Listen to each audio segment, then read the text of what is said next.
Theo is an ugly commoner who is too weak to save his town from being attacked. However, when he forms a contract with a powerful mage who makes him a warlord, he immediately starts collecting bodies in the battlefield and the bedroom. It all begins when the war between two lands is coming to an end through the marriage of their heirs, Alexis and Marine, and peace is about to prevail through the world. But just as the ceremony is about to begin, Saluka, a skilled mage, senses dark energy and tries to stop it, but no one believes her. Suddenly, a demon shows up and two rulers try to fight off the monster with their combined crests, but their life subscription brutally ends and the war ignites once more. Sometime after the Great Hall tragedy, Saluka travels with Irvin, her friend-zoned lapdog, to her new designation as Accounts Mage. However, they are stopped by creepy guards who want a feel of her honkers, so Saluka gets ready to defend herself. However, before anything goes down, Theo shows up to stop them. He tries diplomacy, but it flops worse than Katy Perry's new album, so he draws his sword instead, channeling his crest and cutting the soldiers down with impressive skill. After the dust settles, Saluka and Theo finally introduce themselves. She's curious about his crest, and he explains that he earned it by hunting demons. Saluka asks what he wants from that power, and Theo opens up about his homeland, Sistina, which is drowning in chaos, with demons running wild, people suffering under the tyranny of their lord. He wants to return one day, free his people, and restore peace. Saluka, intrigued by his braveness, decides to test him out. To prove he's worthy, she starts chanting and summons Tartarus, a towering chaos beast straight out of nightmares. Theo panics and wonders if the strange chick he met on the road is insane. She calmly explains that if he were to defeat this beast, absorb its chaos core, he'll level up into a full-blown knight.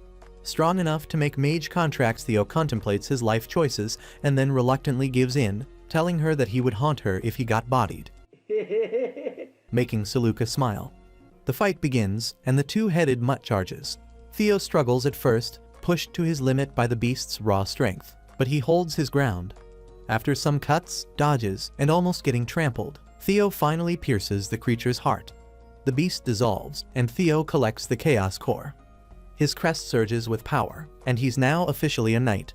Saluka immediately goes tsundere mode and initiates the binding contract while making it seem like Theo was begging for it, formalizing their partnership with an arcane ritual. She thinks about they were not just a mage and lord, but rather a duo with shared values who could overthrow the cruel system. Meanwhile, far away in a castle, Lord Mest fumes as his retainer Satyrus warns him that attacking Saluka was a big mistake. When reminded that mages were vengeful and did not forget, he just brushed it off. That's when a soldier bursts in, shouting how a nobody named Theo is at their gates, demanding Mest surrender his crest and castle, making the old fart giggle, but then stops laughing when Theo, Saluka, and Irvin literally walk into his throne room like it's a brunch buffet. FBI, open up! His defenses were completely bypassed and his security proved to be absolutely useless. Satyrus turns traitor in front of everyone, siding with the three intruders, and finally, Mest panics. He lunges at Saluka with his sword for revenge, but Theo intercepts the blow, and Irvin appears like a shadow, with a blade pressed to Mest's throat. It was game over for him, so Mest chooses life over pride and hands over everything, including his crest, his castle, his title, and just like that, Theo goes from wandering nobody to lord of a domain. Mest scurries away on horseback, disgraced and broken, running home to his mommy. Satyrus pledges loyalty to Theo, offering experience and knowledge for his new role. After everything is done, Saluka outlines their next move and declares that Theo will align with the Union faction, which was a risky, aggressive strategy that could either elevate them fast or get them crushed.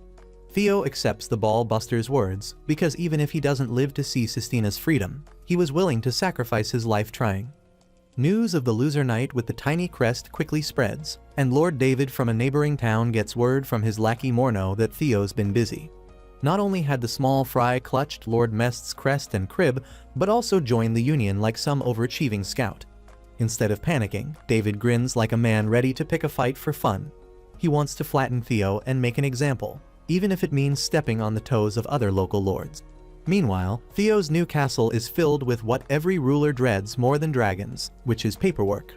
Saluka updates him on the territory, and how the three villages now officially acknowledge him as their new boss, no peasants revolting so far, and everything's going smoother than expected, until taxes come up. She reveals to him that the last lord was squeezing the villagers dry like medieval orange juice. This revelation knocks the wind out of Theo's idealism since he didn't sign up to be a landlord. He just wanted to help his struggling home village. Now, he's knee-deep in bureaucracy, ruling strangers, and questioning life choices.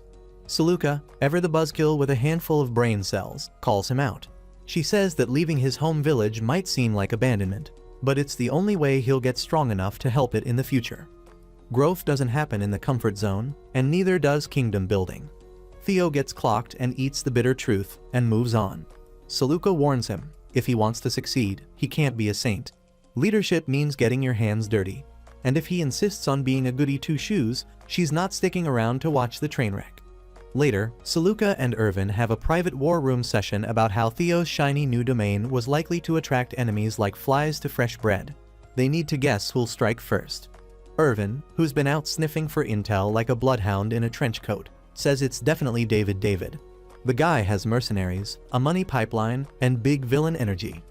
Saluka's not down to play the merc game since she wants loyalty, not paychecks with swords, so she sends Irvin back out for recon and decides to use her magic hotline instead. After a fancy summoning ritual, her cat familiar Sir Balgary materializes, fluffy, smug, and spoiled. Saluka scratches his ears like a queen rewarding her jester, then drops a mission on him. He was to deliver a message to Ashella, and while Balgary isn't thrilled, she bribes him with treats, and he vanishes faster than a peasant dodging taxes. Back at the castle, Theo gets nosy about why Saluka ditched her cushy assignment with Count Viller to serve him, and he lays it out. She tells him that she's not here to babysit power-hungry idiots, and that she wants to serve someone with actual ideals, someone like Lord Leon, the OG legend. If Theo keeps his morals intact as he rises, she's in it for the long haul. Later, night falls and David's troops are mobilized. 50 soldiers, 5 mercs, and Morno sharpening his wand like it's prom night. David tells him to watch out for Saluka since they go way back, but now it's business, and come morning, the siege begins. However, Saluka's expecting this, and she is prepped, telling Theo to stay put since she's got backup. And that backup, Ashella, crash lands into the scene with a bear hug like a chaos grenade. Upon hearing Theo is Saluka's boss, she cheerfully threatens to end him if he ever gets any freaky ideas about her bestie. After the introduction's done, Ashella gears up, picking out her weapons like someone choosing wine for a beheading. Then, David's army rolls up, and Saluka spots Morno using invisibility magic to spy. She responds by assigning her dream team. Irvin flanks right, Ashella takes the middle, and Saluka locks down the left with elemental death spells and lightning-based therapy. Soldiers get yeeted into earth walls. Others get knocked out with gentle bolts of unconsciousness. Everything's going great until Morno pops her with a sneak spell. He shows up, sword drawn, and demands her surrender, which proves to be a horrible play on his part.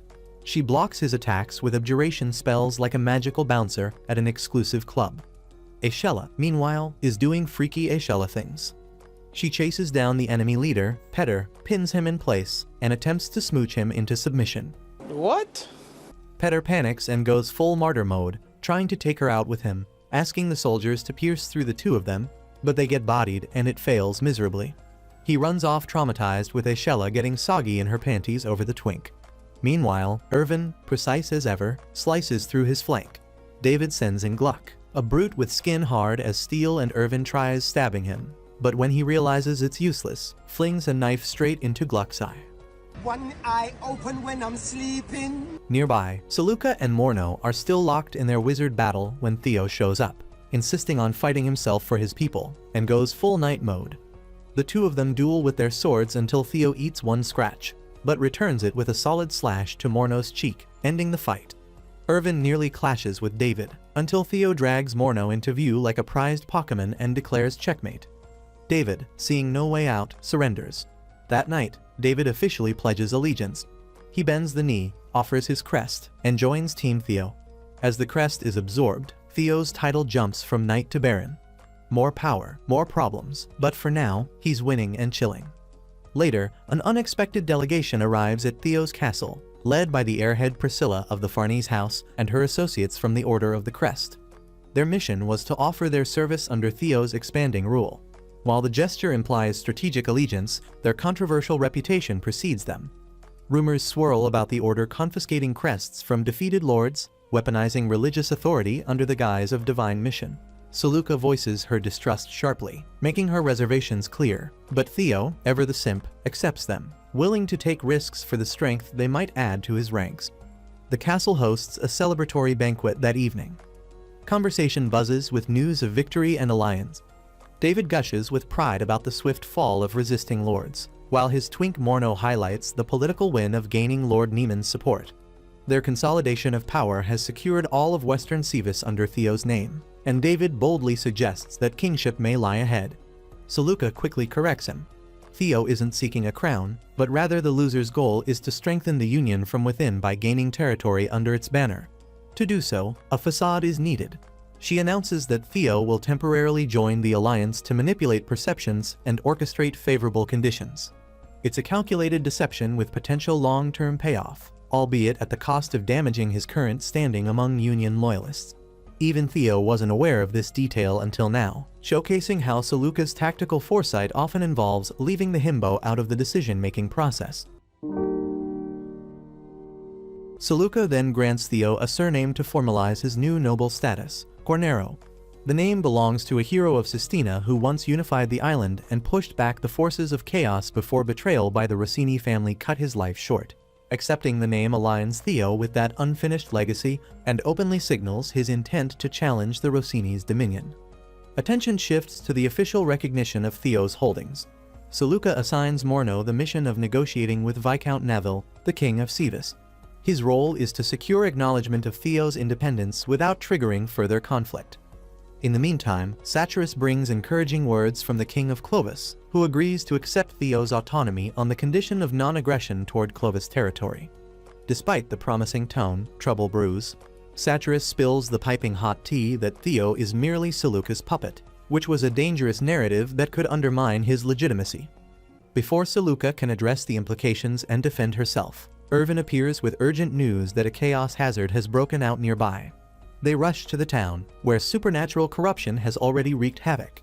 Exploding coal, creeping infections, and structural fires hint at deep contamination. A worker bears the signature of chaos across his back, writhing in pain as Seluka tends to him. Theo organizes the evacuation while battling fire alongside locals. Then the salamander appears, which was a chaos beast forged from corrupted flame. Theo's attacks bounce harmlessly off its supernatural hide. Seluka pivots quickly, assigning Aishella to combat while she attempts to heal and assist townspeople. Priscilla steps in, taking over the wounded worker's care and allowing Seluka to focus her magic on the beast. Drawing water from a nearby well, Seluka exploits the salamander's elemental weakness. Her spell works, but the overgrown spicy lizard's destruction triggers an explosion. Seluka creates protective barriers around Priscilla and the wounded. Theo throws himself in front of Seluka to shield her, absorbing the blast and sustaining visible injuries. The town begins recovering the next day. Aishella stands watch over Seluka while she rests. Once awake, Seluka seeks Theo, finding him bruised but directing reconstruction efforts. Seeing the marks left by the explosion, Seluka tends to his wounds herself. She apologizes for the recklessness of her decision, deeply shaken by the collateral damage. Theo gently reassures her, reaffirming his gratitude and intent to rely on her guidance moving forward. Their conversation is interrupted by the looming diplomatic threat that the next round of negotiations will involve Albest, Seluka's former mentor, an unpredictable element in their already delicate political positioning. Morno returns from his diplomatic mission with grim news. The Viscount refused all negotiation. He asserts absolute ownership over the territory and declares that disputes will be resolved through military force. Peaceful resolution has failed, and war is inevitable. Preparations begin immediately. David gives a bleak assessment of how they are outnumbered and poorly positioned. Still, he commends Theo's decision to lead from the front. Neiman expresses similar admiration, vowing support even if defeat is certain. As battle nears, there's no word from the allied lords, and their army stands alone. But hope arrives from an unexpected quarter. Miners from the recently endangered village, still grateful for Theo's protection during the chaos hazard, arrive with weapons in hand. Ordinary men, offering their lives in return for kindness. Theo hesitates, unwilling to endanger civilians. Seluka challenges this hesitation, arguing that denying them the right to fight for their protector would be dishonorable and wasteful. She wins the argument. Theo uses his crest to create a magical banner, the Patriot's flag, binding every soldier to his cause through shared will and symbolic unity. The battle begins under bleak odds. Yet, Theo's army strikes with uncanny coordination, morale burning brighter than the enemy's numbers. They push the Viscount's forces back with strategy and unflinching purpose. Midway through, Allied reinforcements arrive at last in the form of the Free Lords. Their leader explains their decision. They learned that the King of Sevis intended to absorb every local lord and seize their crests. Joining Theo became a necessary countermeasure to protect their autonomy. The tide of battle turns as the Viscount's forces collapse, and after facing humiliation and ruin, the King of Sevis retreats, vowing revenge. Victory brings new leverage as Saluka is dispatched to negotiate directly with Marine Kraish of the Alliance. Marine listens, measuring the political value of adding Theo to her boy toy register. She doesn't commit, but she doesn't refuse either. The future of this potential alliance will depend on what Theo and Saluka accomplish next. So, Aubust is sitting there contemplating Theo's alliance proposal like he's deciding what to have for breakfast. Except this breakfast could literally start a civil war. The guy's doing mental gymnastics about how accepting Theo could trigger a domino effect of lords jumping ship, while rejecting him means Marine's gonna go full Yandir mode on Theo's territories.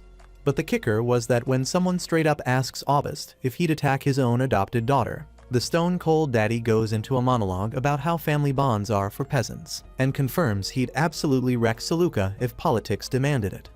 After some quality time deliberating and winning the Father of the Year award, Aubust drops his verdict that nope, no dice. But not just any nope. He wants Theo to forfeit everything, give up his lands, his title, and basically crawl away into exile like a kicked dog. And if Theo doesn't comply, the prestigious Waldland Order of Knights plus King Savis's entire army are gonna bend him over and thrust their superiority into him. Saluka was unaffected by the lethal daddy drama and simply told her old man that the next time they met would be on the battlefield. Let's go. The next day, Saluka, Ashella, and Sir Balgary are bouncing in a carriage toward Viller Constance's place, desperately fishing for allies. Ashella is having a proper meltdown about their father basically disowning them for politics. She's also salty about having to beg Viller for help after previously thinking the guy was beneath Saluka's standards and a plain horndog. However, they don't even get to meet Viller. Instead, they're shuffled off to Margaret, his busty contracted mage, who takes one look at their alliance proposal and goes absolutely not. After the diplomatic burn, delivered with style, back at Theo's castle, the scouts are bringing terrible news, that the Waldland Order and King Savis's forces are marching toward them like the world's angriest parade. The numbers are absolutely brutal, but hey, at least they've got castle walls and strategic choke points. After some impromptu, desperate battle planning, David gets the west gate because he's experienced and won't panic. Niemann takes the east gate to coordinate their limited archers, and Ashella gets the main gate to the south, which was where the enemy forces were going to hit the hardest. The strategy isn't to win because they knew deep down that's not happening. It's to hurt them enough that surrender terms might not involve everyone getting executed, which the idiot Saluka considered a win. Soon, it is time for the big battle, and Saluka notices the enemy forces look smaller than expected, which is either good news or terrible intelligence. Ashella's ordering archer volleys while Gluck's hurling boulders like the world's angriest catapult operator. Unfortunately, conventional tactics against superior numbers go about as well as the weakling plebs were expecting. When the main gate gets breached, Ashella does what any reasonable person would do, which is that she personally leads a countercharge into overwhelming enemy forces. It works at disrupting their advance, but Ashella pays the price by getting critically wounded and passing out in a pool of her own blood. Saluka's having a minor breakdown watching her sister potentially die, but Priscilla swoops in with healing magic while Saluka gets back to the fighting. Through sheer desperation and knowing their home terrain better than the invaders, Theo's forces somehow manage to hold the castle. But victory comes with a price as news of Niemann passing away while defending his position like a hero reaches them. Meanwhile, David has apparently vanished from his post. Before anyone can call him a coward, reports come in that he's actually engaged King Savis in single combat on a mountain road, and Morno watches in awe thinking about how David's got brass balls and a death wish. King Savis tries to retreat to open ground where his numbers advantage actually means something. But Gluck, Irvin, and some mystery archers start playing guerrilla warfare games with his forces. That is when things get spicy as David finally corners the king in direct combat and actually defeats him. The monarch is dead, the command structure collapses, and suddenly Theo's impossible situation just became winnable. With the king out of the way, ceasefire negotiations become possible. Theo's willing to give up his rank, abandon his territories, and hand everything to David in exchange for everyone not suffering horribly. While everyone claims that the conclusion was reasonable, Aubust pisses all over their plan, and his response is that only Theo's demise would be enough to satisfy them. Everyone's rightfully pissed about this diplomatic middle finger, but Theo surprises everyone by being weirdly zen about the whole thing. Instead of raging, he's reflecting on how far they've come toward their dreams. Character growth in the middle of a war zone was his wannabe epic reveal. The next morning brings what looks like the final boss fight as Aubust and Meereen approach with a small but elite force, confident they're about to end this whole rebellion once and for all. But Seluka remembers something crucial from her conversation with Margaret, about how Villar's refusal was qualified at that time, not a flat rejection. Everyone finds out the guy was playing 4D chess, while everyone else was playing checkers. Right on cue, Villar arrives with his full army and launches a surprise attack on Meereen's forces, catching them completely off guard. The enemy retreats, and suddenly defeat becomes salvation through perfectly timed intervention. Even better news was that Ashella finally woke up from her injuries thanks to Priscilla's healing magic. The gang's back together, and they've somehow survived what should have been certain death. In the throne room, Erwin confirms Meereen's complete withdrawal while Count Villar makes his grand entrance. Seluka tries to apologize for previously judging him, but Villar waves it off like everything went according to his master plan. However, instead of claiming the crown for himself, Theo gags everyone and asks to become Villar's vassal. He's trading independence for protection, and Villar accepts because having competent subordinates is never a bad thing. Theo formally gives up his royal ambitions and hands his remaining authority to David, while Priscilla pledges to stick with him regardless of his reduced circumstances. Nearby at the Vampire King's castle, the king is having a delightfully tense chat with the werewolf queen. Just when things are getting spicy, Yana, descendant of the Black Witch and professional mood killer, crashes the party to tell the queen her diplomacy sucks. Outside, werewolf twins Emma and Luna are waiting for mom like good little doggy children, only to get an unexpected visit from Yana herself, which was never a good sign. Meanwhile, in much happier news, Theo's getting a major promotion at Altiek as Count Villar officially makes him a Knight Guard. To him, it's like getting Employee of the Month, except with more political power and fewer pizza parties. Seluka introduces him to Villar's magical dream team, Laura the nerd, Helga the loud one, and Colleen, who's definitely sizing up the new loser. Margaret drops some intel that Prince Milza of Dartania is coming for a diplomatic visit, which means it's time to dust off the good silverware. Dinner with royalty goes about as well as they would expect. Everyone's arguing about imperial succession while Prince Milza gives Theo the stink eye, basically calling him a loser peasant who lacks the killer instinct for greatness. Theo would be left gagged at his unconventional way to make a guy feel welcome at the table. The conversation shifts to David's conquest of Savas, because even supernatural dinner parties need some military gossip. In the library, Theo's doing his honest work dusting books while Seluka dives into some light reading about the Demon Lord. The history lesson reveals that witches, werewolves, and vampires once teamed up to defend Altiek from demonic forces, earning the witches complete autonomy from the Constance clan. Theo's having a moment realizing how his humble homeland doesn't exactly measure up to demon fighting territory. Laura interrupts study time to drag them to the throne room, where they meet Zelma the witch and get their first real mission from Count Villar, which was to investigate why werewolf hordes are mysteriously gathering near the Forest of Eternal Darkness. Speaking of the forest, werewolves are tracking Emma and Luna's scents when Yana shows up riding her broomstick like the world's most threatening Uber driver. She demands to go into the dangerous territory alone, and the werewolf queen reluctantly agrees because arguing with descendants of the Black Witch rarely ended well. By dusk, Theo and Seluka arrive at the forest edge and immediately run into the werewolf welcoming committee, who are about as welcoming as a pack of rabid dogs. They're basically telling the humans to get lost or else. But then the Vampire King's shadow intervenes, graciously allowing Count Villar's emissaries to pass through his domain, which was vampire diplomacy at its finest. Inside the castle, Vampire King Dimitri is playing haunting organ music because all vampires come with a supernatural soundtrack. While he's providing the atmospheric background music, down in the basement the werewolf queen is fighting Yana, who's taken her daughters hostage. The queen loses her right arm in the process, which is definitely not how she wants the rescue mission to go. Back upstairs, Theo and Seluka get their audience with Dimitri, who drops some serious exposition bombs. He reveals his master plan to restart the Dark Ages through ultimate chaos, because if the Grancrest fusion happens, it'll end the Twilight Era and eliminate him. When they ask about the wedding attack, he gets all evasive and nervous like a bashful tsundere before dramatically transforming into bats and abandoning his own castle. Down in the basement, Theo and Saluka find the werewolf queen injured and Yana in full psycho mode, taunting her captive. Learning that Dimitri bailed on her, Yana decides to just go wild and embrace the chaos.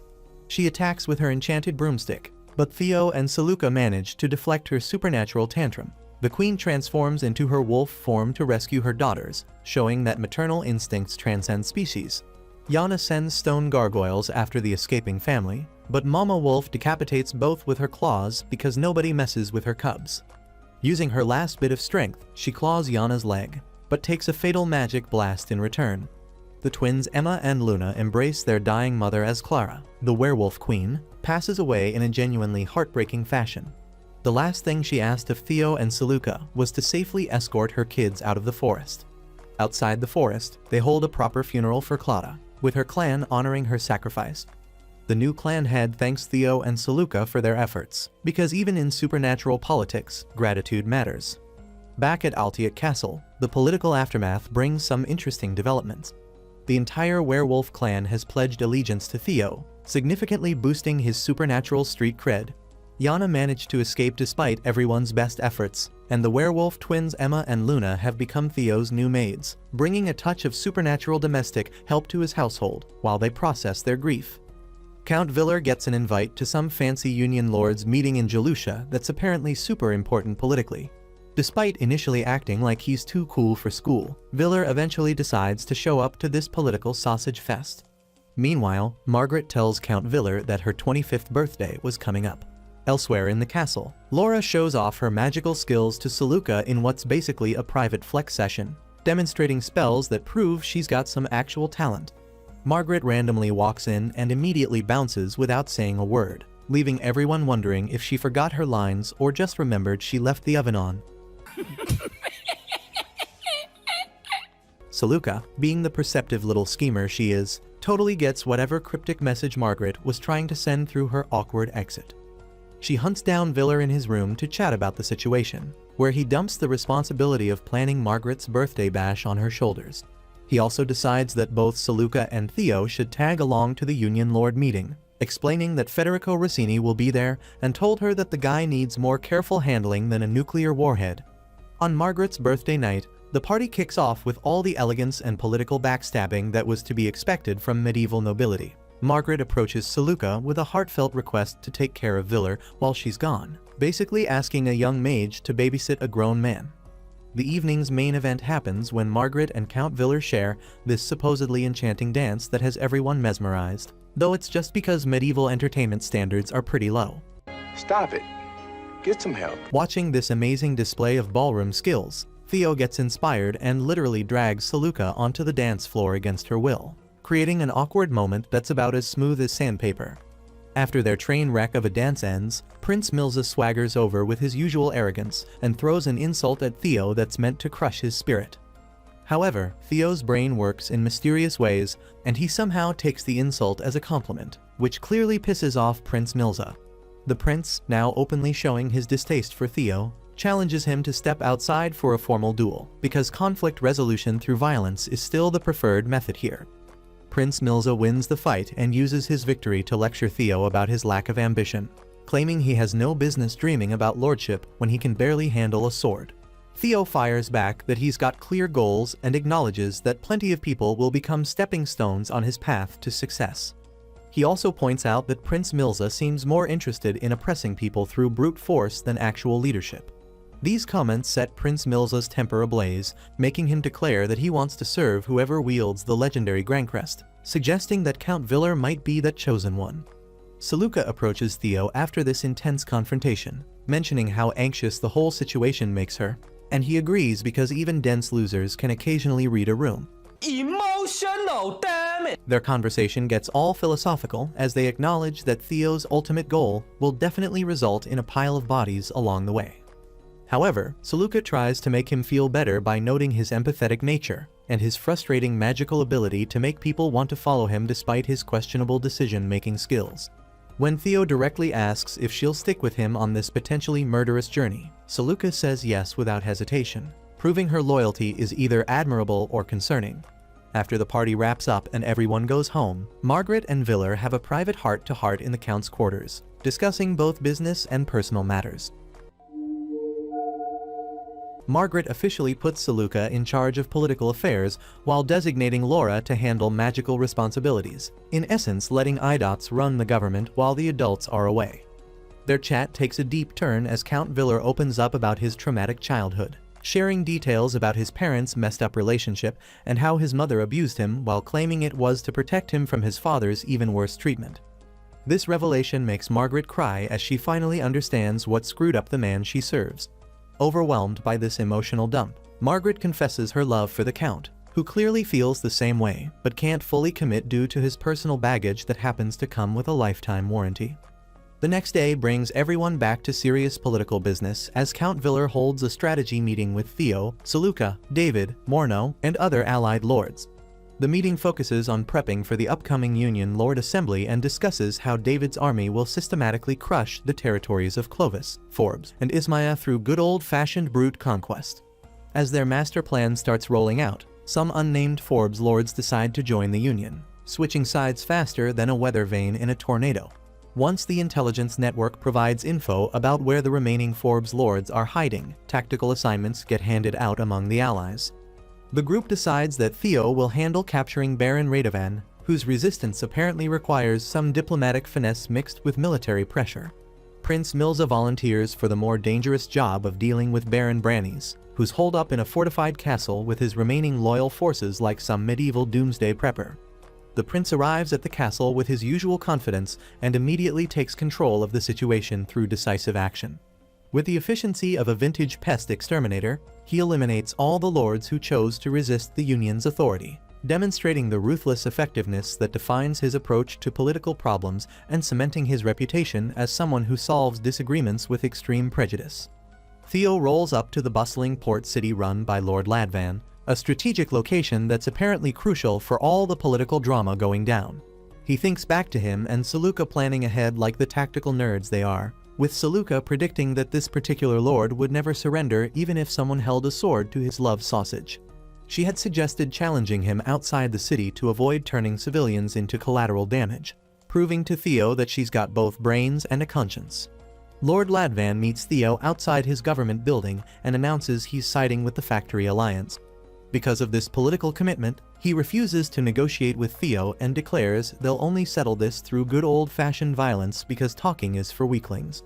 Theo points out that accepting this challenge would mean fighting innocent townspeople too, which seems like overkill even for his outdated standards. Lord Ladvan grimly confirms this unfortunate reality, so Theo mentions that if he bounces today, Lord David will show up tomorrow with 30,000 soldiers ready to turn this place into an old parking lot.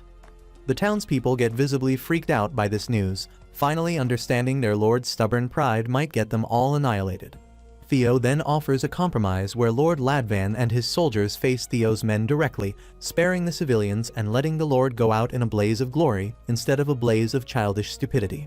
Lord Ladvan agrees to this arrangement, much to his people's horror and growing panic, moved by his citizens desperately begging him not to throw his life away for political theater. With some even volunteering to die with him, Theo presents another option. He suggests Lord Ladvan ditch the Factory Alliance and join the Fantasia Union to save his people from unnecessary suffering.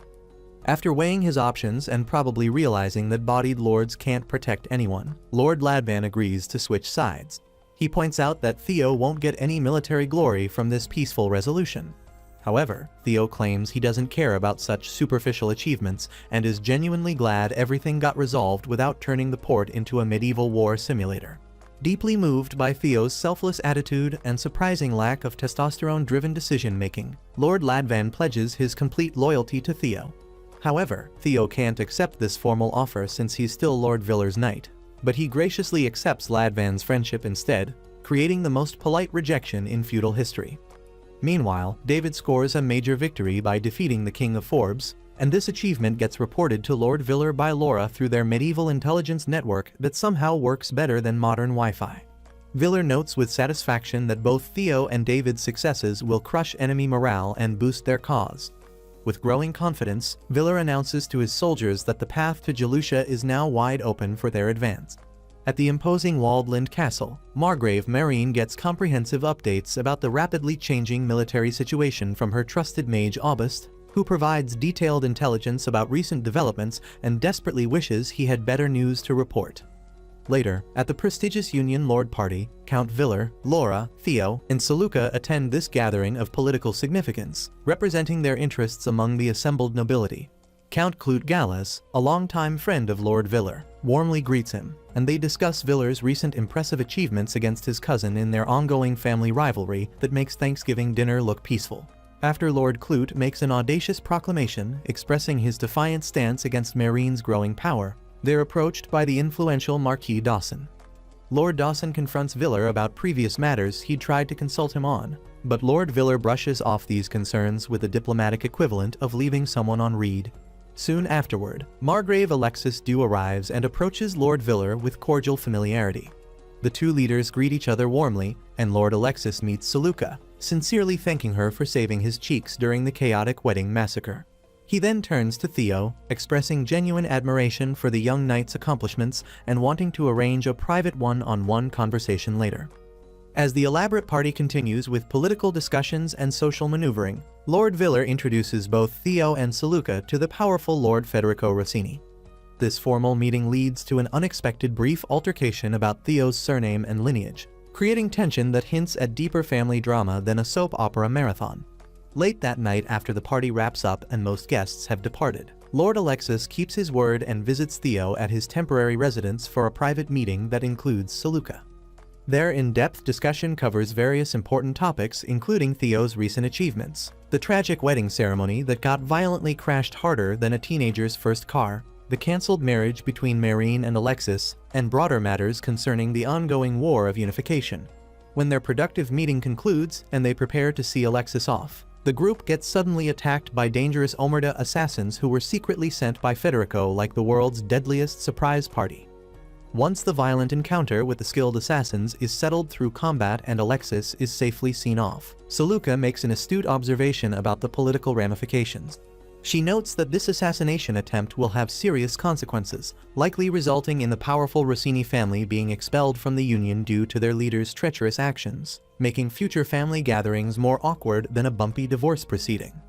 Layla, serving as Lord Marine's devoted lapdog, delivers a detailed report about the recent assassination attempt on Alexis' life, information that carries serious implications for both personal drama and political scheming.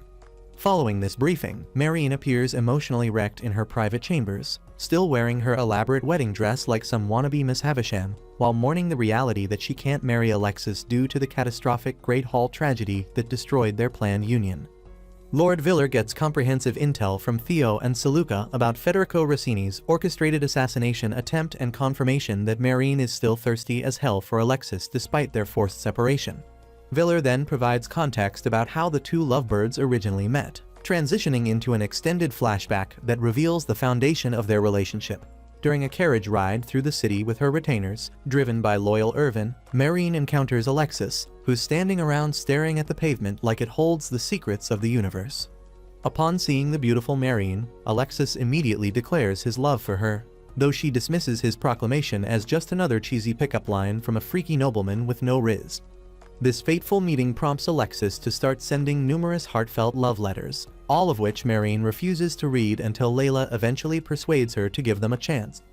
Though initially planning to read only one letter to shut up her retainer, Marine finds herself captivated and devours the entire collection like romantic literature crack.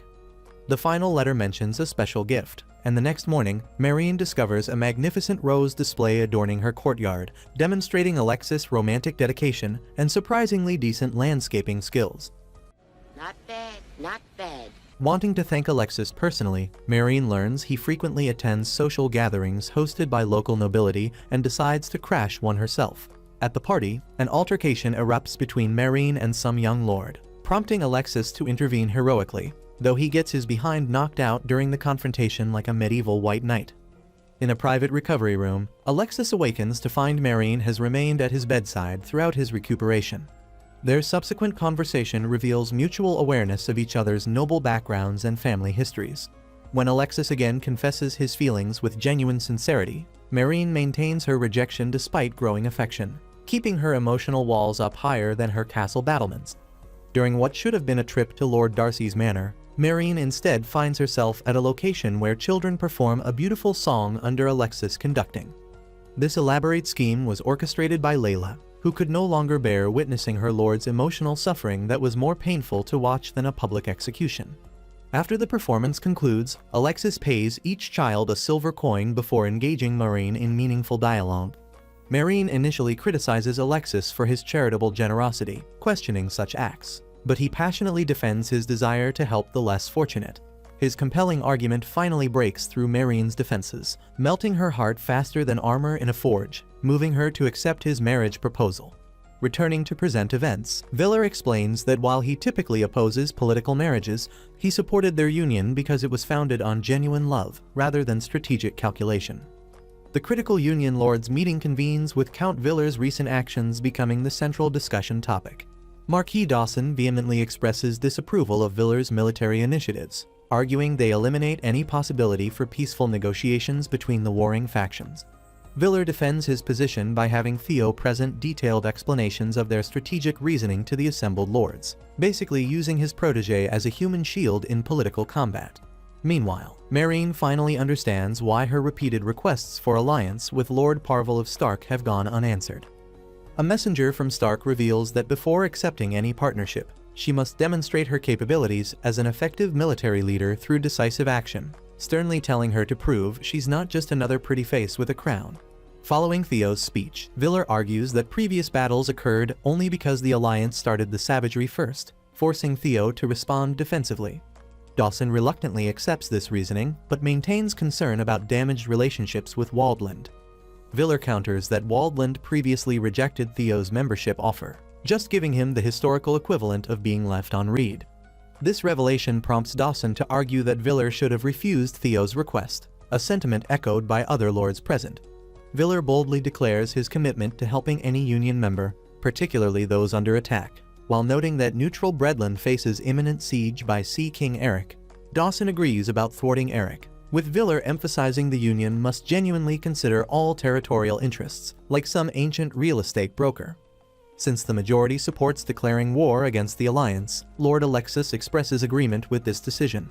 Additionally, Alexis proposes elevating Viller to Union leadership, noting his superior capabilities and promising to pledge fealty if Viller becomes emperor. However, Viller declines, explaining his grandfather would disapprove of family members beating the living hell out of each other for political gain. Seizing this opportunity, Dawson proposes attempting diplomatic negotiations with the Alliance before pursuing warfare. Clute immediately objects, but Dawson firmly dismisses his concerns, causing visible frustration.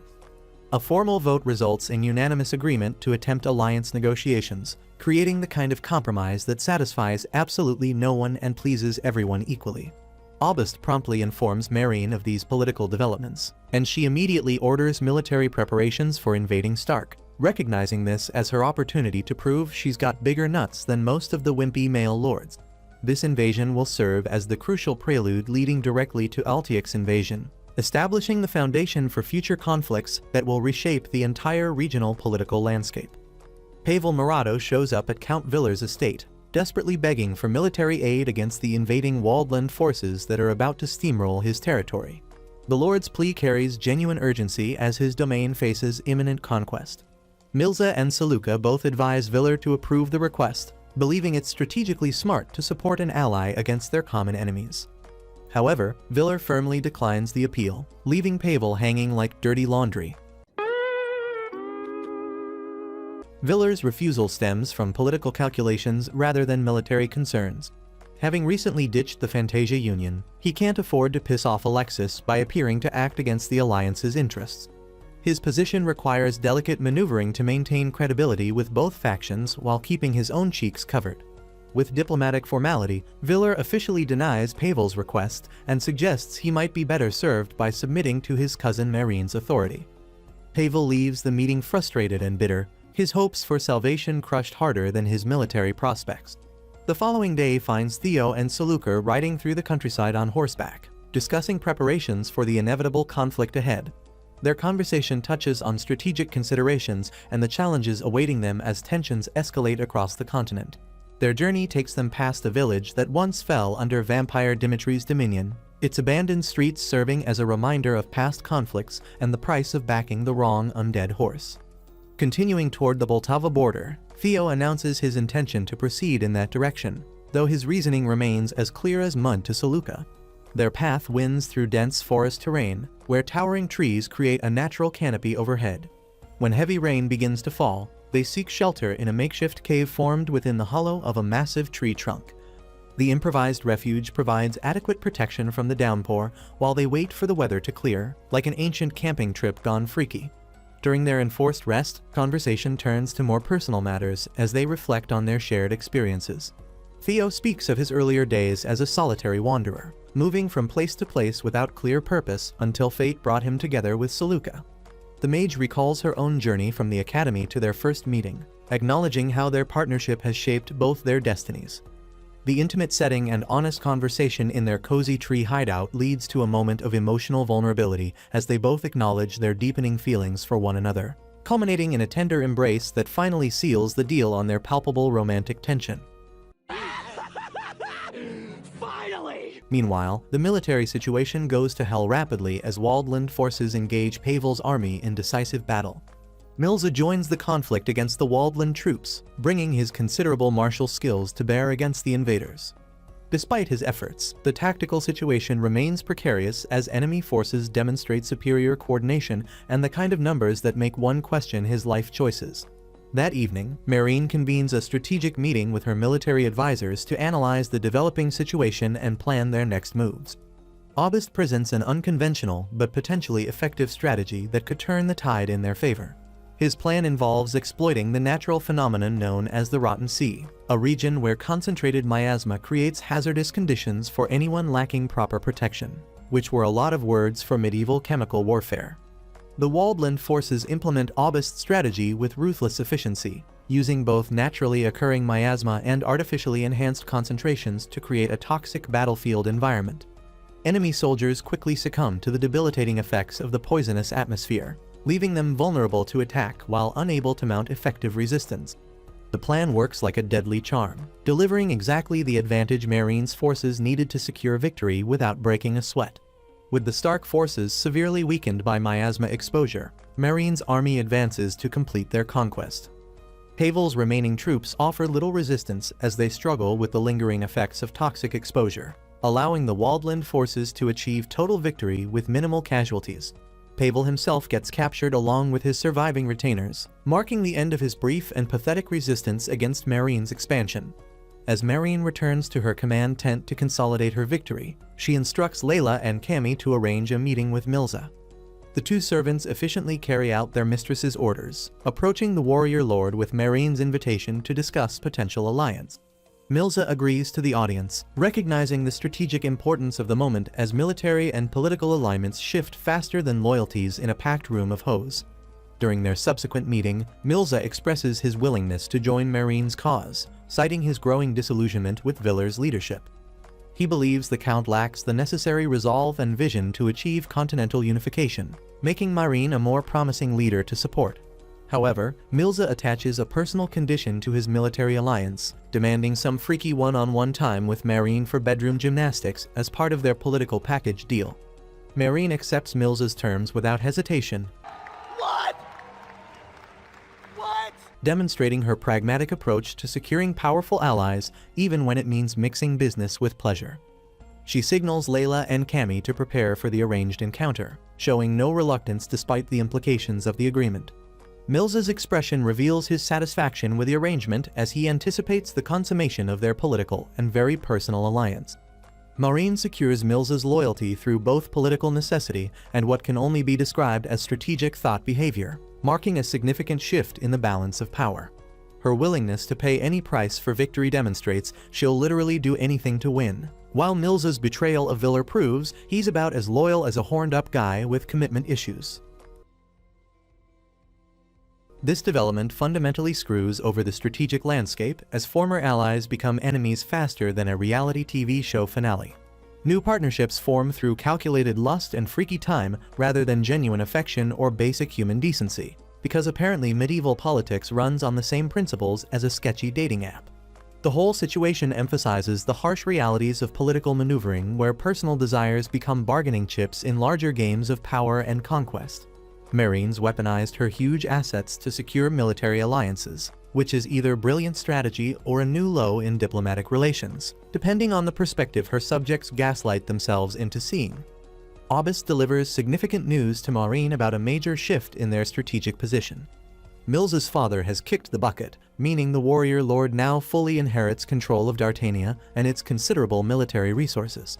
This development substantially strengthens Meereen's faction, as Mills's complete authority over his domain allows him to commit his full forces to their cause without Daddy's permission slips getting in the way. In the Northern Territories, Zelma prepares her werewolf tribes for the approaching Waldland invasion. The tribal warriors sharpen their weapons and reinforce their defensive positions, knowing that their unique combat abilities will be crucial in the battles ahead. Their supernatural strength and ferocity make them formidable opponents, but even furries need to prepare carefully against organized military forces equipped with modern tactics and magical support.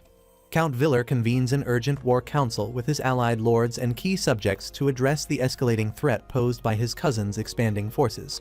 The strategic situation requires immediate action to prevent complete encirclement and defeat. Viller proposes sending diplomatic requests for military aid to both Regalia and Kilhise, recognizing that his current forces alone can't handle the kind of beating Meereen's about to dish out. Additionally, he seeks naval support from Hammon, understanding that control of the seas will prove crucial in the coming conflict. During the same meeting, Viller authorizes David to launch an invasion of Osral territory, opening a new front that will force enemy forces to divide their attention and resources. This aggressive move demonstrates Viller's willingness to take calculated risks rather than sit around waiting to get steamrolled by his cousin's advances. As dusk approaches, Selge makes the decision to march his forces to support his older brother despite strong objections from his younger brother Igor. The family division reflects the broader political tensions affecting noble houses across the continent, as personal loyalties clash with strategic considerations. Selge's determination to aid Viller regardless of potential consequences shows the kind of brotherly loyalty that would make a cheesy soap opera writer weep. Both Hammon and Kilhise respond favorably to Viller's requests for assistance, agreeing to dispatch military aid to support his cause. Their cooperation provides hope that the Count's alliance can match the growing strength of Meereen's faction. Meanwhile, Theo and Seluka establish their headquarters at Dimitri's former castle, using the strategic location to review their available forces and set up shop in what's essentially a medieval fixer-upper. A naval fleet appears on the horizon approaching Viller's coastal territories, creating immediate tension among his defenders. While initial intelligence suggests the ships belong to Dartania, Viller maintains high alert status among his subjects, recognizing that assumptions in warfare often prove as fatal as trusting a politician's promises. Better safe than sorry becomes the operative principle as lookouts strain to identify the approaching vessels. A single boat separates from the main fleet and docks at Viller's private port, revealing Margaret as its passenger. She brings devastating news of Mills's betrayal, confirming Viller's worst fears about his former ally's defection to Meereen's cause. The intelligence allows Viller to prepare for immediate naval combat as Mills's disloyal fleet reveals its true colors. The naval battle erupts with fierce intensity as Mills's Dartania forces engage Viller's defenders in coastal waters. Initially, the Dartanian naval forces appear to gain the upper hand through superior numbers and coordinated tactics. Their experienced crews and well-maintained vessels pose a serious threat to Viller's maritime defenses, threatening to turn his coastline into their personal swimming pool. However, the tide of battle shifts dramatically when Laura and Colleen deploy their magical abilities in support of Viller's fleet. Their combined arcane powers devastate the Dartanian naval forces, sinking multiple vessels and forcing survivors to abandon their offensive positions. The magical bombardment proves absolutely devastating, demonstrating that having battle mages is basically the ancient equivalent of cheat codes. Following the naval victory, Viller discusses future battle plans with Margaret, expressing his intention to personally participate in upcoming ground combat. His decision to lead from the front reflects both his commitment to the cause and his understanding that morale depends heavily on visible leadership during times when everyone's about to get their rears kicked. Theo and Seluka review their recruitment successes, expressing satisfaction with their ability to attract new soldiers to Viller's banner. Their efforts have significantly bolstered the Count's military strength, providing hope that numerical disadvantages can be overcome through effective organization and the kind of inspiring leadership that makes people forget they're probably going to kick the bucket. Viller holds another tactical meeting to finalize preparations for the next major engagement. The strategic discussions focus on optimal troop deployments, supply line security, and coordination with allied forces. Every detail requires careful consideration as he stakes continue to escalate faster than an exaggerated medieval arms race. The following day brings renewed naval combat as Queen Edokia Cullerha of Hammon arrives with her fleet to support Viller's maritime forces. Her intervention against the invading Dartania vessels demonstrates the effectiveness of Viller's diplomatic efforts in securing foreign assistance. The combined naval strength forces Milza to adapt his tactics, ordering his men to abandon their larger ships and transfer to smaller, more maneuverable boats for amphibious assault operations that sound way more dangerous than they need to be. On land, Selge and his mage Elet find themselves trapped by Waldland forces in a precarious tactical position. Their situation appears desperate as enemy troops close in from multiple directions, threatening to turn them into medieval hamburger meat. However, Solon arrives with his forces at the crucial moment, launching a rescue operation that saves Selge and his retainers from certain defeat or capture. Marine learns of Solon's intervention and immediately orders her forces to overwhelm his army in retaliation. Her troops respond with overwhelming force, decimating Solon's military units and killing the Lord himself in the process. The swift and brutal response sends a clear message that crossing Marine results in the kind of consequences that make people reconsider their life choices. After the main narrative concludes, Laura provides Viller with updates on multiple front operations. David's forces have successfully driven the Osriel forces to complete surrender, eliminating another potential threat to their flanks. Additionally, Theo has effectively neutralized the Bulza forces, cleaning house like a pro-exterminator.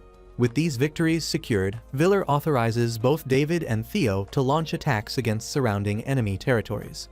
The offensive operations represent a shift from defensive tactics to aggressive expansion, as Viller seeks to consolidate his position before Maureen can bring her full strength to bear and turn his remaining strongholds into makeshift gas stations. These actions demonstrate the fluid nature of medieval warfare, where naval battles, magical support, diplomatic alliances, and personal betrayals all play crucial roles in determining strategic outcomes.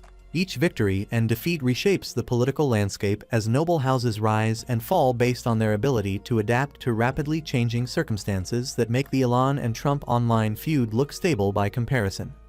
Aubust shows up to give Marine the latest war updates, probably while adjusting his glasses dramatically.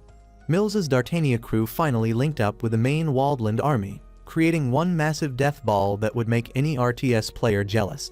Oh, and Ulrika's Nord fleet is sailing toward Castle Unicorn as if Viller hasn't suffered enough yet. Dawn breaks and here comes Ulrika's fleet, looking like they're about to deliver the world's most expensive pizza. Viller's remaining ships look pathetic in comparison. It's like bringing a rubber ducky to a battleship convention. The Nord formations are so disciplined, they probably have better organization than most people's sock drawers. Viller takes a good hard look at his situation and realizes he's more screwed than a cheap piece of IKEA furniture. His fleet got worked over harder than a gym membership in January, and now he's facing forces that could probably sink him by accident. But instead of running away like a smart person, Viller decides to go down with the ship because his dignity tastes better than living. Despite knowing he's about to get absolutely clapped, Viller sends word to his allied lords basically offering them to feel free and abandon him and save themselves. He tries hard to be the friend who tells everyone to leave the sinking party while he stays behind to clean up, in a noble but questionably intelligent way. Queen Edokia's mage is practically screaming at her to get out of Dodge before she becomes fish food. Even her magical advisor knows when to fold, which says something about how bad things have gotten. The queen finally agrees to dip, while muttering about how this wasn't in her royal job description. Back at Castle Unicorn, Viller's getting ready for his final boss fight with help from Margaret, his ex-mage who came back like a boomerang nobody threw. In what might be the worst-timed romantic confession in the world's history, the two finally admit they have the hots for each other right before everything goes to hell, because nothing says, "I love you" like imminent death. The Nord forces proceed to absolutely demolish the Hammond fleet like they're playing whack-a-mole with boats. Queen Edokia watches her flagship get turned into expensive driftwood and has a complete mental meltdown. Watching his people get turned into fish chum will be enough for that to transpire. Meanwhile, various lords are having a strategy meeting with Alexis, Dawson, and Clute that's about as productive as a chocolate teapot. Dawson wants to negotiate because he still believes in the power of friendship, while Clute thinks diplomacy is for people who don't own enough swords.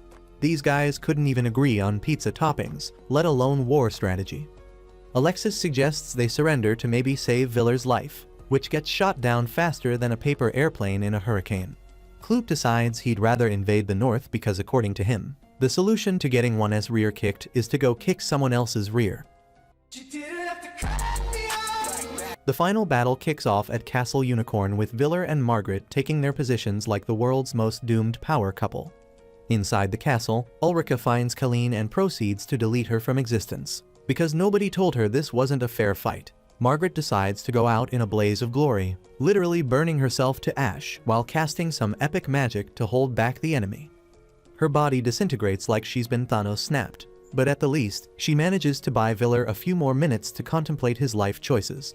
Villar, now completely unhinged after watching his girlfriend become dust, charges into battle with all the tactical awareness of a caffeinated squirrel. His cousin Marine shows up for the family reunion nobody wanted and personally delivers the finishing blow, thinking about how family dinners are going to be awkward in the afterlife. After turning Villar into a kebab, Marine yoinks his crest like she's collecting Pokemon cards. Another one for the collection, and another step closer to her world domination speedrun. After the battle, Marine struts into the throne room with Ulrika and Milza like they own the place, which they now do. Laura and Helga are waiting around to see if they're about to join the unemployment line or the afterlife. Laura decides she'd rather commit Sudoku than work for new management, taking the "if you can't beat them, die" approach. Her friendly fire is basically the medieval equivalent of rage quitting. Helga goes the complete opposite route and begs to keep doing her job as the castle medic. She begs with the logic that under anyone's rule, people would still need band-aids. Her pragmatic approach to not getting bodied is sensible in this train wreck of a situation. Marine accepts Helga's offer because even conquerors need someone who knows first aid. It's hard to rule an empire if everyone keeps bleeding out from paper cuts. With Castle Unicorn secured, Marine hands the keys over to Milza like she's giving him the family car. She then tells him to go conquer Altiek next, because apparently they're speedrunning continental domination. Milza's still playing cleanup crew, hunting down the last of Villar's fanboys who apparently didn't get the memo that their boss is gone. The Dartania Prince is out here complaining that Villar's still causing him headaches from beyond the grave. That evening, the surviving Altiek lords gather at David's place for what's basically a medieval group therapy session disguised as diplomatic negotiations.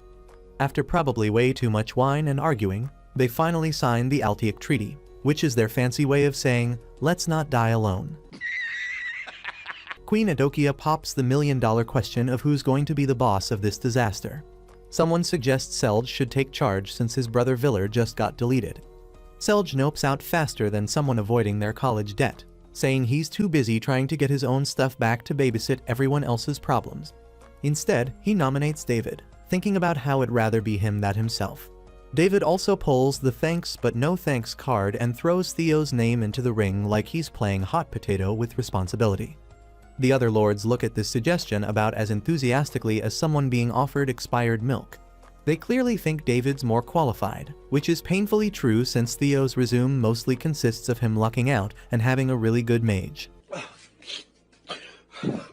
Theo, realizing nobody's buying what he's selling, makes a bold promise to pull off something epic in the next battle to prove he's not completely useless. The lords agree to let David babysit until Theo can prove he's not going to get everyone absolutely obliterated. The next day, Marine sends Milza new orders to go conquer Regalia because her to-do list includes take over literally everything that exists. She wants to secure Boltava so that she can add it to her growing collection of places that used to belong to other people. Milza hears about the Altiek Treaty and basically shrugs it off like it's a mild inconvenience. His confidence levels are somewhere between feeling invincible and debating what could possibly go wrong, which was an ominous sign that he's about to get humbled. Sure enough, Milza runs into Selge's forces and gets into a scrap that's about as decisive as a coin flip. Then David shows up like the world's most fashionably late backup, turning this into a proper throwdown between two guys who actually know what they're doing. After beating the living hell out of each other with what passes for caveman professionalism, both sides call it a draw. Milza and David basically give each other the warrior equivalent of "good game, bro" before Milza's forces tactical retreat, which is military speak for running and leaving before things gets worse. Meanwhile, Marine decides to roll up to Theo's castle with Aubust and enough soldiers to conquer a small country. She's heard about this kid who's been making waves and wants to size up the competition personally, because there was nothing friendlier than bringing an army to someone's front door. Women. Theo agrees to meet with her and brings Saluka as his +1.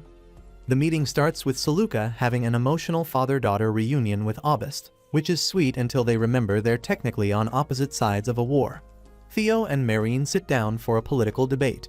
Marine drops some ominous foreshadowing about how creating the Grancrest will make those who roam in darkness come out to play.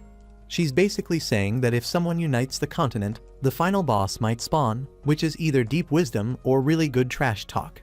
Theo responds by essentially saying that he is going to finish what she started, positioning himself as Marine's ideological heir while also being her enemy. The summit ends with both sides agreeing they'll probably destroy each other the next time they meet, but in a respectful way. As Theo and Saluka walk back to their castle, they chat about Marine's obvious feelings for Alexis and whether those two idiots might get back together. Saluka's skeptical, but Theo decides to demonstrate his confidence by kissing her right there in front of everyone because subtlety is not in his vocabulary. Theo's soldiers see this display and start cheering like they just witnessed the best halftime show ever. The whole thing was apparently designed to remind Marine what she's missing by choosing conquest over love, which is either really sweet or manipulative depending on how one was to look at it. Marine overhears the celebration and looks upset rather than inspired, proving that some people's emotional baggage is too heavy for even the power of public displays of affection to lift. Marine gets word that Clute successfully jumped some Waldland forces up north and sent them packing. This is apparently good news for Team Stop Marine from taking over everything, giving them a chance to actually fight back instead of just getting steamrolled. Saluka suggests that Theo should march back to Sistina and beat up the Rossini family to prove he's leadership material, as if it was a medieval job interview where the qualification test is whether he can successfully invade somewhere. The plan is solid that goes win a fight, impress the treaty lords, become their leader. Theo's on board with this plan and discusses it with David and his mage Morno. Morno thinks this is a terrible idea and voices every concern known to military strategists, but David's a good hype man for him because he believes in learning through trial by fire. That is it for today's video. If you watched till the end, comment down below Yana the Goth Mommy. If you want more anime recaps like this one, don't forget to check out this video right here.